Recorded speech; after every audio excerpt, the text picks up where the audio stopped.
오늘 주시는 하나님의 말씀 우리가 대하도록 하겠습니다. 오늘 주시는 하나님의 말씀은 사도행전 17장 31절 말씀입니다. 사도행전 17장 31절 말씀입니다. 다 같이 합독하도록 하겠습니다. 이는 정하신 사람으로 하여금 천하를 공의로 심판할 날을 작정하시고 이에 그를 죽은 자 가운데서 다시 살리신 것으로 모든 사람에게 믿을 만한 증거를 주셨음이니라 하니라. 아멘. 우리는 오늘 살아있습니다. 그런데 살아있지만 우리는 죽을 확률이 100%입니다.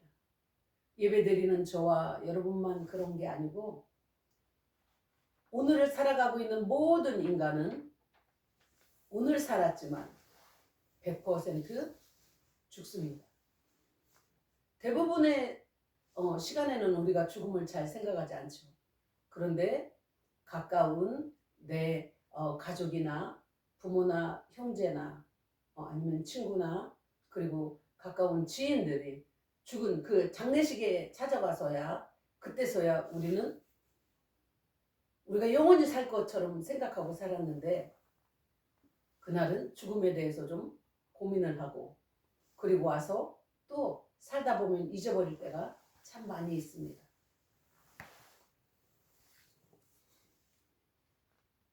우리가 이제까지 예수 그리스도가 왜 특별하신가 그 부분에 대해서 나눠왔습니다.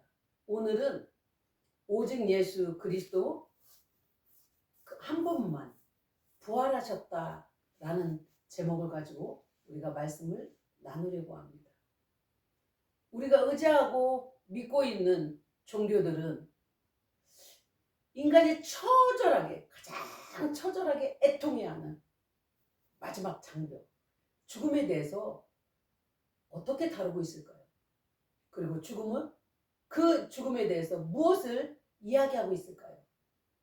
힌두교와 불교를 한번 먼저 살펴봅니다. 힌두교와 불교에도 사후의 삶이 있다고 합니다. 그러나 519번을 윤회해서 우주의 기초가 되는 모나드, 그 니르바나에서 소멸된다고 했습니다. 결국 인간에게 영원한 삶은 없을 뿐더러 그러한 삶을 즐기는 인간이란 존재도 없다라는 겁니다. 왜냐하면 모든 강물이 바다로 흘러 들어가는 것처럼 나라는 존재는 그 우주의 기초가 되는 모나드 안에 함몰되어 사라지기 때문입니다. 그래서 힌두교를 믿는 인도에서 사람들은 한 줌의 죄가 되어서 겐지즈 강에 뿌려지고 그 강은 바다로 흘러 들어가고 있습니다. 사실 사후에 대한 어떤 기대랄지 기쁨이랄지 그런 것은 어떤 것도 없습니다. 그러나 우리나라에서 불교에서 종종 극락에 대한 이야기를 하고 있습니다. 극락이 있다, 지옥이 있다, 불교도 이야기하죠. 그러나 석가모니는 죽을 때 제자들이 석가모니 선생이 죽어갈 때 제자들이 물었습니다. 선생님, 사후에는 무엇이 있습니까? 그렇게 물었더니 장염으로 앓다가 석가모니는 죽게 되었죠. 그런 석가모니가 대답을 했습니다. 나도 모른다. 나도 모른다. 그렇게 대답을 했습니다. 그런데 사람이 뭔가가 사후에 대한 기대감이 있기 때문에 점점 흘러오면서 극락도 넣어지고 그리고 지옥도 넣어졌습니다. 왜냐하면 인과응보라는 것이 있어야 되는데 인과응보를 주장을 했지만 사실 아무것도 아닌 존재로 사라진다면 무슨 인과응보가 무슨 의미가 있습니까? 그렇기 때문에 극락에 대한 이야기를 거기에 더해진 것입니다. 자, 이슬람을 한번 살펴봅시다. 사후에는 천국이 있다고 봅니다. 이슬람에는 사후에 천국이 있다 이렇게 이야기합니다. 그러나 그 천국에 대한 것은 제가 계속 몇 시간에 걸쳐서 이야기했지만 매우 육감적이고 남성만을 위한 곳입니다. 천국은 여성을 위한 곳이 아니죠. 계속 이야기했지만 천국에서 남자들은 의자나 멋진 긴 의자 이렇게 비스듬히 누워가지고 천국의 여종 후리라고 이야기를 합니다. 그런 후리의 그 후리라는 이름의 그 여종을 후리라고 하는데 그 후리가 따라주는 술을 마시는 것입니다. 그리고 그 후리는 어떤 자들이다라고 이야기하냐면 천국의 여종은 크고 빛나는 눈을 가진 순전하고 때묻지 않은 처녀들이다. 그 이슬람 경전 수라 88장 8절 56장 8절에서 38절에 대해서 그곳에서 이야기하고 있습니다. 그녀들은 남자와 영들이 손대지 않은 자들이다 라고 수라 55장 74절에서는 말씀하고 있습니다. 육감적인 보상 그리고 무시무시한 처벌에 대한 강조는 코란에서 계속 반복되고 있습니다. 만약에 당신이 신실한 모슬렘이라 할지라도 당신이 천국에 들어간다는 보장은 없습니다. 이슬람의 가르침 중에 강력한 교리 키스마트는 운명에 대한 개념이 있습니다. 그 선과 악은 알라의 의지에서 나오고 알라의 의지는 독재적이고 헤아릴 수 없다라고 말씀하고 있습니다. 따라서 보슬렘의 가장 보편적인 경구들 중 하나는 이슈 알라인데 알라의 뜻이라면 이라는 말입니다. 그래서 알라의 뜻이라면 뭐든지 주고 알라의 뜻이라면 알라의 뜻이라면 천국 보내고 알라의 뜻이라면 지옥 보낸다 이렇게 알고 있습니다. 그렇기 때문에 그들이 어떤 일을 하지만 내가 알라가 나를 천국 보낼지 지옥 보낼지 모른다는 것입니다. 우리가 뉴욕 무역센터 그 빌딩을 무너뜨렸던 것을 그 모슬렘들이 무너뜨린 것을 우리가 잘 알고 있습니다. 수천 명의 생명과 함께 자폭했죠. 할 수 있는 한 이스라엘 사람들을 대량으로 살상하려고 합니다. 요즘에도 그러한 일들이 우리가 계속 보고 있습니다. 하마스, 헤즈볼라, 후티, 또 아이시스, 또 자살 폭탄하는 그런 자들은 죽은 후에 즉각적으로 기쁨이 넘치는 천국으로 승천한다고 자기들이 확신할 뿐입니다. 그런데 알라가 말하지 않았다는 겁니다. 왜냐하면 살인에 대한 보상이 천국이라는 것을 그렇게 확실하게 제시하지는 않았습니다. 모하메드는 62세에 죽었죠. 그런데 그는 사후가 있다라는 그런 삶에 대한 자신의 주장을 확인시키는 그 어떤 것도 행하지 않았습니다. 그는 여전히 무덤에 누워있고 그의 무덤은 오늘날도 존재하고 있습니다. 자, 예수님에 대해서 살펴봅니다. 예수님은 천국과 지옥에 대해서 분명하게 말씀하셨습니다. 이슬람에서 말하는 육감적인 육신의 정욕을 만족시키는 그러한 천국이 아닙니다. 저는 종종 이런 의문을 가집니다. 이슬람에서 말하는 육감적인 천국, 우리의 우리의 육은 이 땅에 놓고 갑니다. 우리는 영이 떠납니다. 그런데 어떻게 그 육적인 쾌락을 누리냐는 거죠. 어떻게 육으로 된 이 물질을 마실 수 있고 물질에 이 쾌감을 느끼고 그런다는 자체가 좀 앞뒤가 맞지 않습니다. 주님은 말씀하십니다.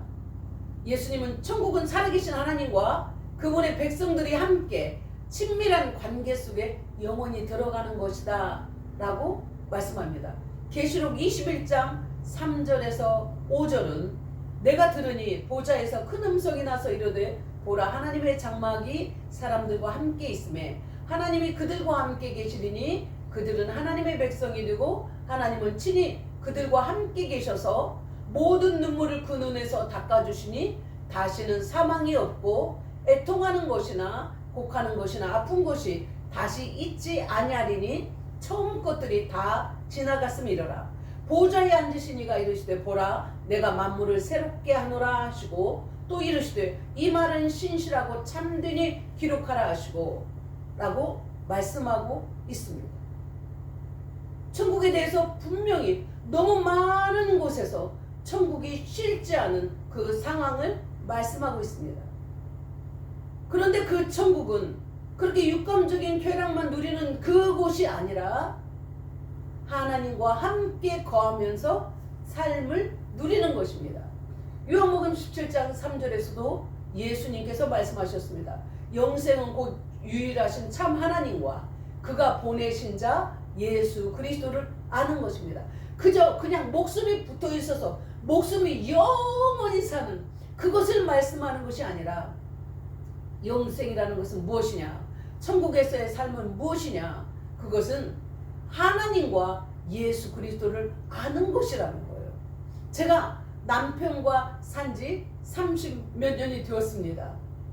제가 지금도 저희 남편과 살아가면서 인간 대 인간이지만 저희 남편을 때때로 이런 면도 있었네, 이런 면도 있네 그러면서 깜짝깜짝 놀래고 그런 일들이 참 많이 있습니다. 인간도 그 물길은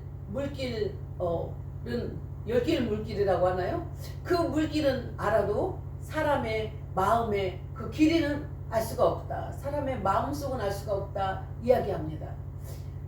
남편과 살아가면서 날마다 새롭게 발견하는 일들이 참 많이 있습니다. 그러면서 이렇게 좋은 면이 있었구나. 이렇게 참 아름다운 모습이 있었구나. 이런 것을 느낄 때가 참 많이 있습니다. 나이 들어가면서 더 존중하게 되고 더 남편과만 이제 자녀들이 떠나고 나니까 둘만 살아갑니다. 그러면서 내가 예전에는 남편의 이런 부분을 내가 보지 못하고 내가 너무 남편을 함부로 대했구나 이런 생각도 할 때가 참 많이 있습니다. 그런데 이 피조물과 피조물, 인간과 인간의 삶에서도 알아가는, 결국은 부부의 생활이 무엇입니까? 서로를 알아가는 것이 부부의 생활입니다. 그 미우라 아야코 삼부릉자, 굉장히 유명한 일본의 소설가죠. 그분이 이야기했습니다.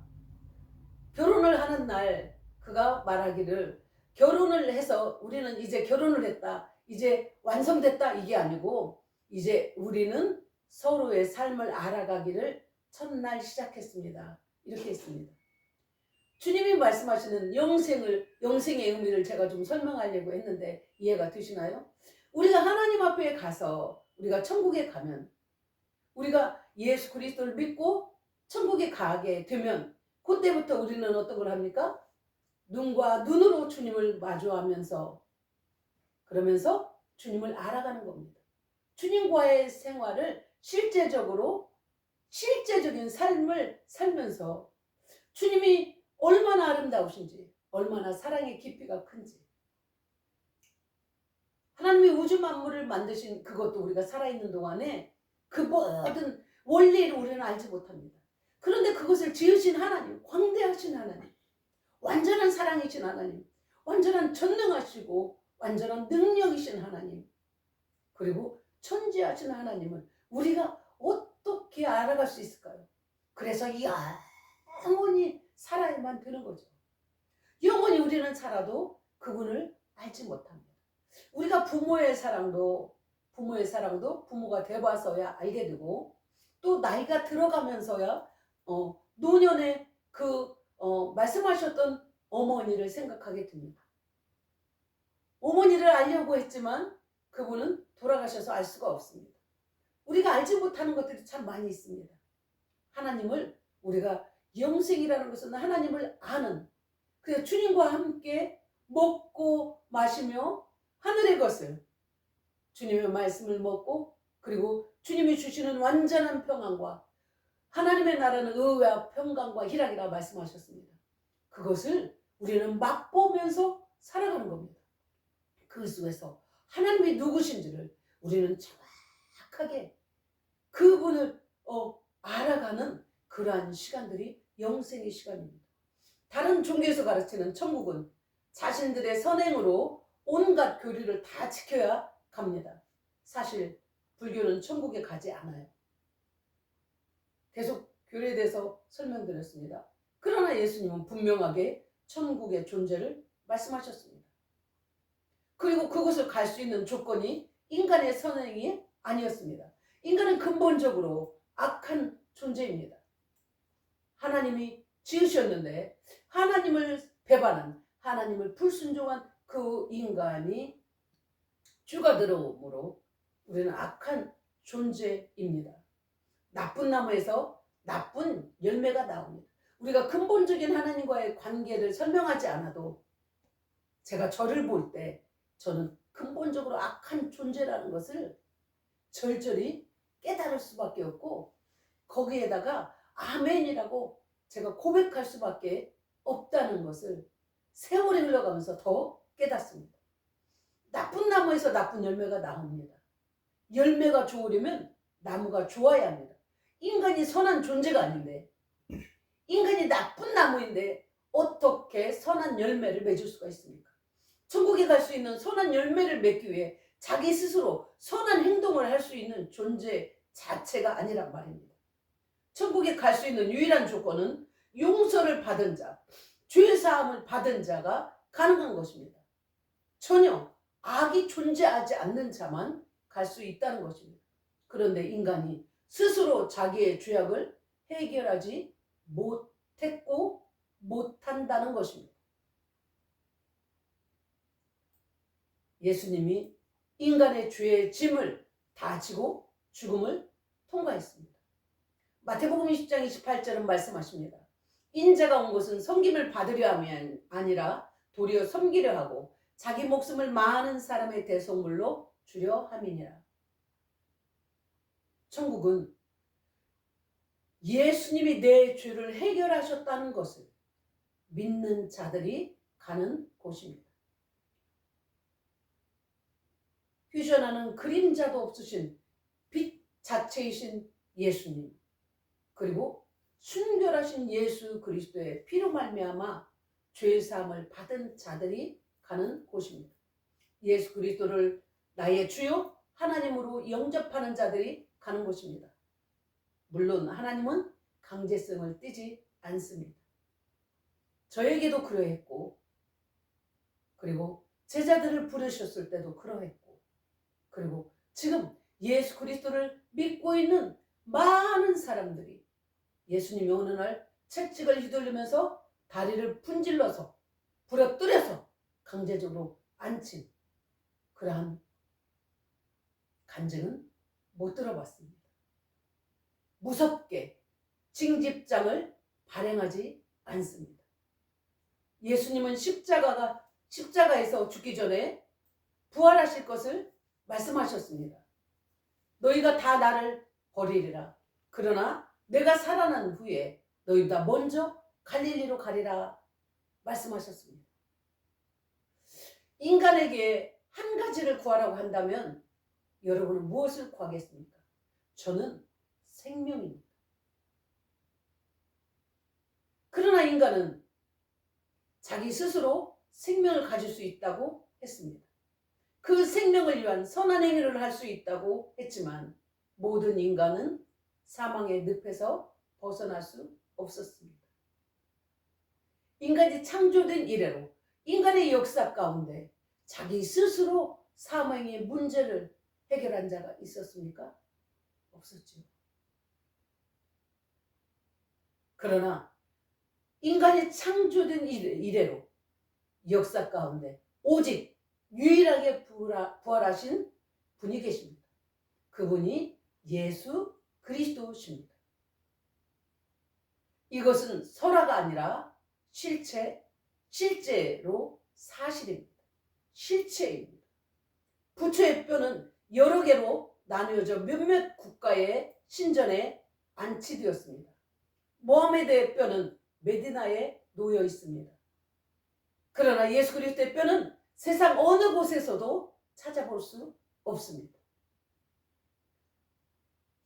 제가 정확하지는 않지만 88년도 아마 올림픽이 우리 한국에 개최되었을 때였던 것 같습니다. 부처의 무덤이 발견되었다고 기뻐하면서 뉴스에서 엄청나게 보도하는 것을 제가 들었습니다. 그러나 만약에 예수님의 뼈가, 예수님의 무덤이 발견된다면 세상의 모든 교회는 오늘로써 문을 닫아야 합니다. 그분은 살아나셨고 500여 명이 넘는 사람들이 보는 앞에서 승천하셔서 하나님 보좌 우편에 계십니다. 이것이 교회의 출발점입니다. 로마의 속국이었고 예수님을 믿는데 어마어마한 핍박과 순교를 각오했음에도 불구하고 교회가 존속된 이유가 부활이었습니다. 예수님의 부활의 증거는 너무너무 많아서 사람이 믿지 않을 수 없게 했던 것입니다. 주님의 제자 베드로가 예수님이 신문 받는 과정을 숨어서 볼 때 여자 하인들이 너도 그를 따르던 자냐? 너 꼭 그 예수를 따르던 자 같은데? 라고 물으니까 그 여종 앞에서 나는 저 사람을 몰라. 절대 몰라. 그러면서 3번이나 부인했습니다. 그 예수님은 십자가에서 죽었습니다. 제자들은 예수님이 죽으신 것 때문에 얼마나 두려워서 꽁꽁 문을 잠그고 그렇게 생활했는지 모릅니다. 자기들도 죽일까봐 엄청나게 두려워 떨었습니다. 예수님이 살아나셔서 갈릴리에서 다시 만나자고 한 것도 까마득히 잊어버렸습니다. 왜냐하면 그 제자들도 인간은 죽으면 그만인 것이 당연한 인간의 길이었으니까요. 그런데 부활하신 예수님이 찾아오셨습니다. 평안할지어다. 말씀하신 대로 부활하실 줄 제자들도 믿지 않았던 그 제자들에게 주님이 찾아오셨습니다. 그 자리에 없었던 그의 제자 도마는 예수님이 부활했다고 다른 제자들이 말하는 것을 도저히 믿을 수 없었습니다. 내가 그 옆구리에 손을 넣어보고 못 잡은 난 손을 만지기 전에는 나는 절대 믿을 수 없어 말했습니다. 며칠 후 예수님은 길을 가고 있는 도마 옆에서 같이 걸으셨습니다. 그리고 말씀하셨습니다. 그리고 옆구리에 손을 넣어보라고 말씀하셨습니다. 도마가 고백했습니다. 나의 주, 나의 하나님이시오. 분명히 예수님은 십자가에서 죽었습니다. 로마의 군사들이 그의 죽음을 목격했고 확인했습니다. 그리고 무덤에 장사 지냈습니다. 그런데 요한복음 19장 34절, 그보다 더 많은 성경 규절이 있지만 그중 한 군병이, 로마의 한 군병이 창으로 옆구리를 찌르니 곧 피와 물이 나오더라. 분명히 죽으셨다고 이야기하고 있습니다. 예수님의 부활이 꾸며낸 거짓이라면 부활의 주님을 만난 후에 제자들이 기쁨으로 복음을 전하고 감옥에 갇히고 고문을 당하고 죽음도 감수하면서 전 세계를 다니며 그 부활하신 예수님을 전한 것을 어떻게 설명할 수 있겠습니까? 여러분들은 거짓을 선포하기 위해서 당신의 목숨을 걸 수 있습니까? 예수님은 이 땅에서 함께 있을 당시 자신을 믿지 않았던 자신의 육의 형제, 동생 야고보와 연약했던 초창기의 교회를 잔인하게 핍박했던 바울에게도 나타나셨습니다. 예수님의 제자들의 삶은 부활하신 예수님을 만난 후 완전히 새롭게 되었습니다. 패배주의자였던 12명의 제자들이 강력한 특수부대가 되었다는 것입니다. 500명의 오합지졸은 하나의 강력한 공동체인 교회로 변했습니다. 예수 그리스도의 부활을 목격했고 승천을 직접 목격했던 500명 강력한 공동체, 교회가 되었다는 것입니다. 잔인하게 교회를 핍박했던 바울이 부활하신 예수님을 만난 후에 그는 주님을 위해 순교했습니다.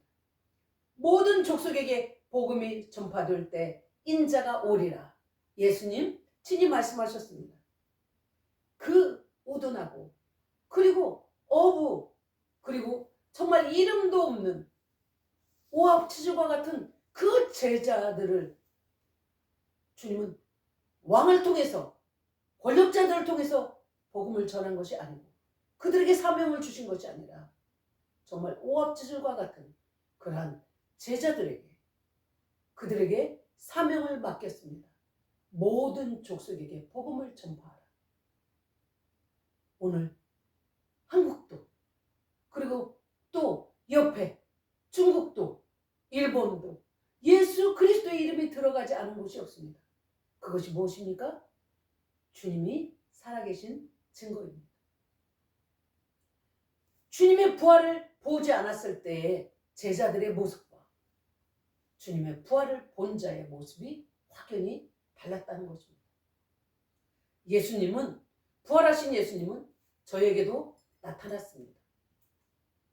제가 태어나기 전 저희 할머니는 스님이셨습니다. 저희 할머니는 매일 같이 불공을 했습니다. 저희 7명의 오빠들과 그리고 저희 동생은 불공하는 소리를 들어야 했고, 불공할 때 그 도왔던 음식이 우리 가정의 양식이었습니다. 대학교 입학식 날 전까지 나는 기독교의 예배에 한 번도 참석해 본 적이 없었습니다. 우리 가족 어느 누구도 감히 교회를 다닐 것은 꿈꾸지 않았습니다. 처음으로 입학 예배에서, 입학식이 아니라 입학 예배를 드리게 되었습니다. 제가 다녔던, 입학했던 대학이 전주대학교였습니다. 미션 스쿨이었죠. 처음으로 눈을 감는 모습을 구경하고 일어났다 앉았다 하면서 찬양하는 그러한 모습을 처음으로 구경하게 되었습니다. 처음 들은 찬양이 세상 모두 사랑 없어 라는 찬양과 눈을 들어 하늘 보라 믿는 자 여호와일 거라는 찬양이었습니다. 저는 그날 하나님의 깐깐함, 지금 보면 공의를 보았습니다. 채플 시간에 참석은 필수 과목이었기 때문에 매주에 한 번씩 예배를 참석해야만 했습니다. 설교 말씀을 들으니 예수님을 믿지 않는 자는 단도직입적으로 지옥을 가는 것이었습니다.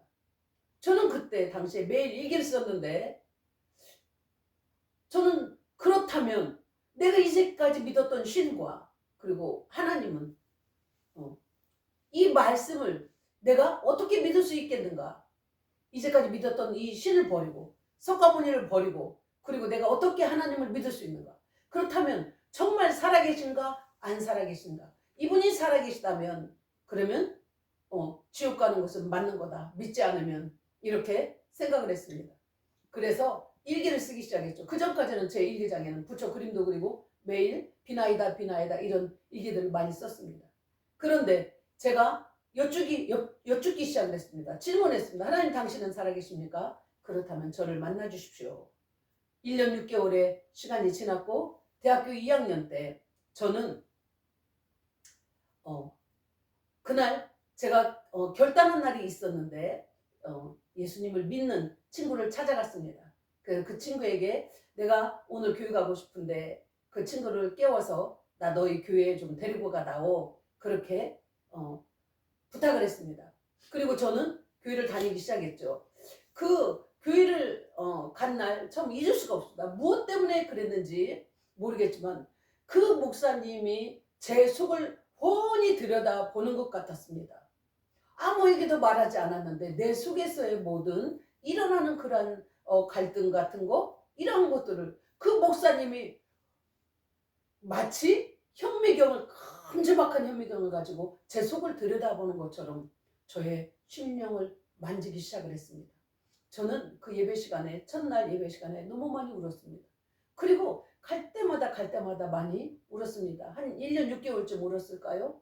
그리고 난 다음에 한 6개월 그쯤 지났는데 제가 예수님을 믿게 된 것을 저희 집안에서 알게 되었습니다. 들통난 거죠. 그때까지는 제가 예배 드리는 것을 살금살금 모르게 다녔었는데 들켰습니다. 그 후에 저의 가정에서의 핍박은 저의 목숨을 담보로 해야만 했습니다. 한 집에 마귀를 섬기고 있고 그리고 하나님의 복음이 들어가기 시작을 하니까 저를 죽여야만 그 마귀가 자기의 나라를 뺏기지 않기 때문에 그 영적인 세계가 제 눈에 보이기 시작을 했습니다. 그 후에 감금도 많이 당하고 그리고 매를 많이 맞았습니다. 그러한 삶을 살아가는 중에 어느 날 하루 집에 저를 감금했었는데 근데 집에 아무도 없었습니다. 마침 제 방 문을 잠그지 않은 것을 제가 알게 되었습니다.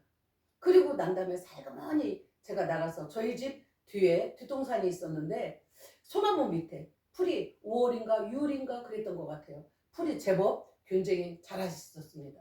그런데 그 속에 누웠습니다. 소나무 밑에서 누워서 하나님 앞에 기도했습니다. 막 거기서 누워서 아무도 저를 보지 못하도록. 왜냐하면 동네 사람들도 저를 막 욕했기 때문입니다. 저 집딸이 예수쟁이가 돼간다고 막 그러면서 저를 보면 힐끗힐끗 쳐다보면서 동네 사람들도 저를 비아냥거리고 그렇게 했습니다.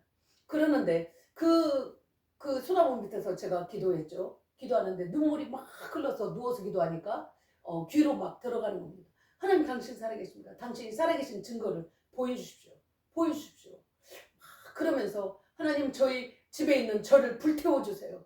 불태워주세요. 제가 그렇게 이야기를 했습니다. 왜냐하면 그 시간이 흘러가면서 주님이 저에게 영적 세계를 볼 수 있도록 하나님이 그래야만 저에게 제가 믿을 수 있기 때문에 그런지 여러 가지 것들을 많이 볼 수 있게 하셨습니다. 그런데 그날 제가 막 그렇게 기도했는데 그 다음날 그때도 이제 새벽 예배를 못 가게 할 때니까 새벽 3시만 되면 저희 아버지가 제 방문 앞에 앉아 계십니다. 새벽 예배 가지 못하도록. 그때 당시에 제가 새벽 3시 25분이면 걸어가야 됐거든요. 한 50분 정도 거리에 교회가 있었습니다. 그래서 새벽 3시 25분이면 걸어가야 되는데 저희 아버지가 3시 앉아 계시니까 못 가는 겁니다.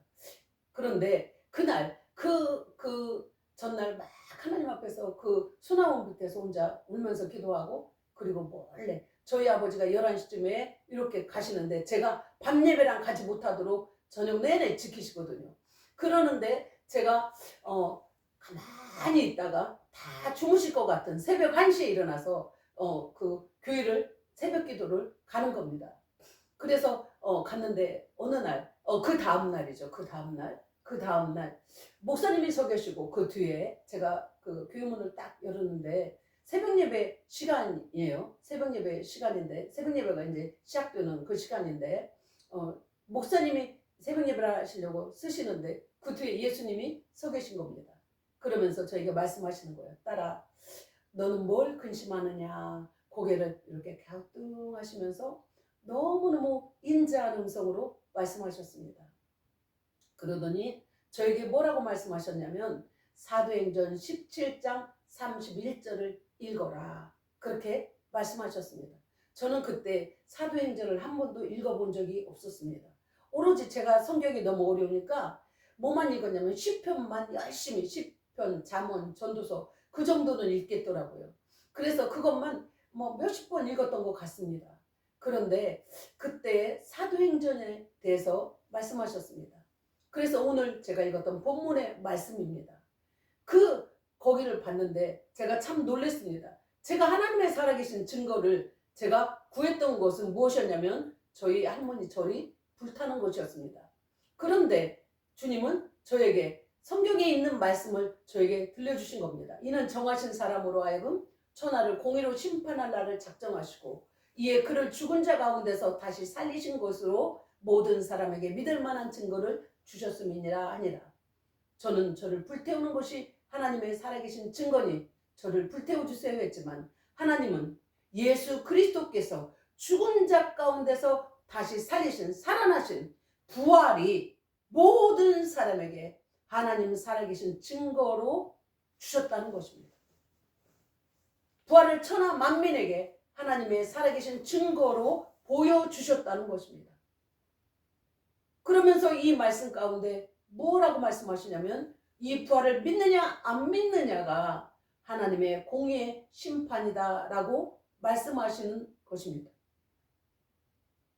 저는 성경을 잘 알지 못했을 때 예수님을 알지 못했고 그리고 예수님 하나님의 말씀도 잘 이해하지 못할 때 살아계신 부활하신 주님이 저를 찾아오셔서 사도행전 17장 31절을 읽어라 라고 말씀하시면서 부활이 실제임을 알려주셨습니다. 실제로 예수님은 살아계시구나.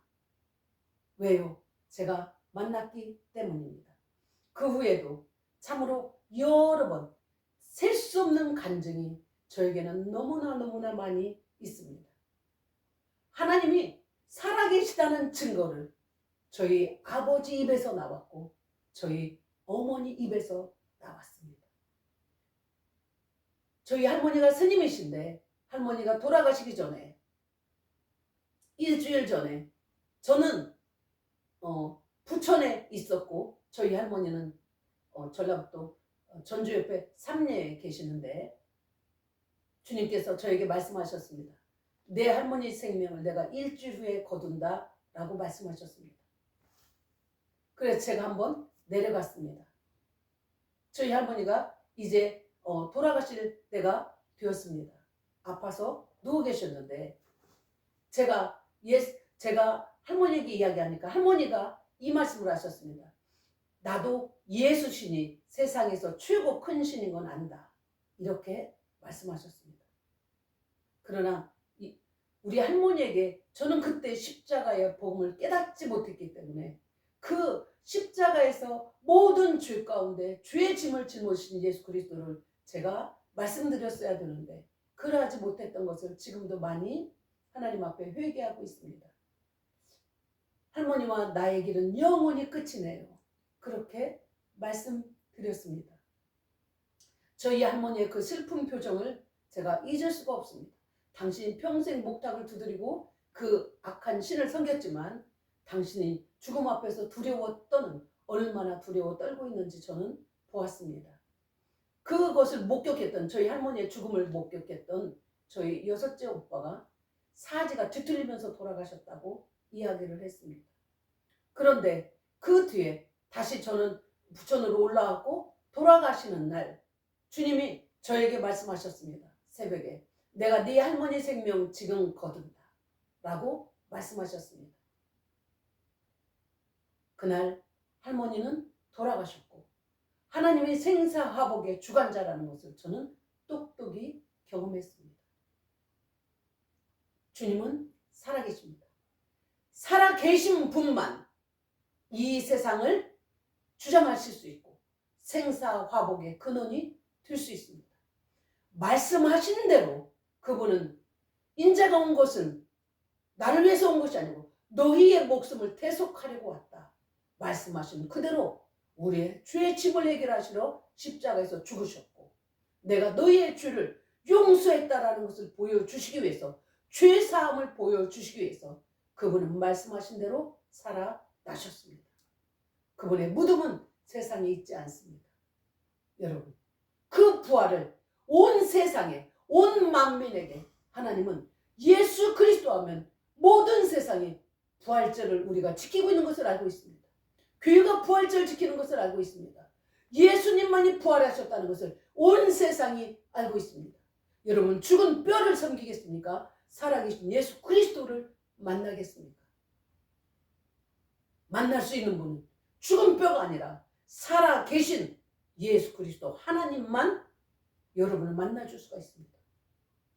여러분 부활하신 예수 그리스도를 저와 같이 당신은 살아계십니까? 살아계시다면 저를 만나 주십시오. 한번 질문하시기 바랍니다. 그리하여 말씀하신 그대로 천하를 공의로 심판하시는 하나님 앞에서 부활을 가지고 설 수 있는 부활하신 주님을 나도 만났습니다 라고 설 수 있는 은혜가 저와 여러분에게 있기를 주님의 이름으로 축복합니다. 아멘.